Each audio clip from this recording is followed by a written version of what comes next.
Perkenalkan, nama saya Jesslyn dengan NIM 2200500007.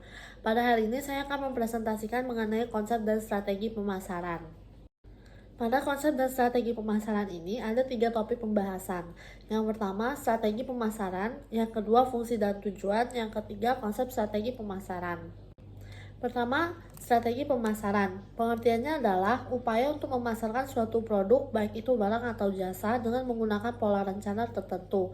Ada 3 faktor penentu nilai harga barang dan jasa, yaitu dari produksi, pemasaran, dan juga konsumsi. Adapun strategi pemasaran menurut para ahli, yang pertama dari Kotler dan Armstrong, strategi pemasaran adalah logika pemasaran di mana unit bisnis berharap untuk menciptakan nilai dan memperoleh keuntungan dari hubungannya dengan konsumen. Dari Philip Kotler, strategi pemasaran adalah suatu mindset pemasaran yang akan digunakan untuk mencapai tujuan pemasaran.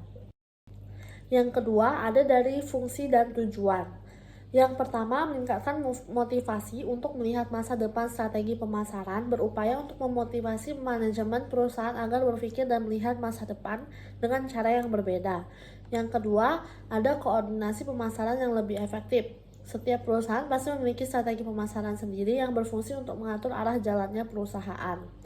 Ketiga, merumuskan tujuan perusahaan, yang dimana para pelaku usaha ingin melihat dengan jelas apa tujuan perusahaan dengan adanya strategi pemasaran, dan pelaku usaha akan terbantu untuk membuat detail tujuan yang akan dicapai.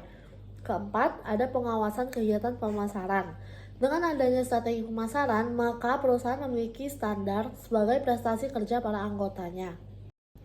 Kemudian yang ketiga, konsep strategi pemasaran, yang dimana ada 5 konsep strategi. Yang pertama, segmentasi pasar. Setiap konsumen pasti memiliki kebutuhan dan kebiasaan yang berbeda, dan perusahaan harus melakukan klasifikasi pasar. Kedua, ada market positioning, yang dimana perusahaan tidak akan bisa menguasai seluruh pasar. Itu alasannya mengapa perusahaan harus punya pola spesifik untuk mendapatkan posisi kuat dalam pasar. Ketiga, market entry strategy, yang dimana merupakan perusahaan strategi untuk bisa masuk pada segmen pasar tertentu.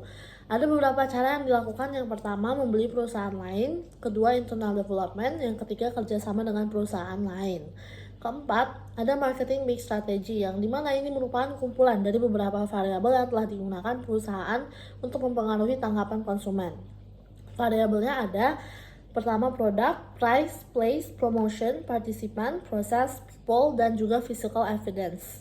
Kelima, ada timing strategi atau pemilihan waktu, yang dimana untuk melakukan pemasaran sangat penting untuk diperhatikan. Lalu ada pun strategi pemasaran yang populer. Yang pertama ada partnership, yang dimana marketing ini memiliki sejumlah keuntungan, dengan contoh berkolaborasi dengan pihak lain.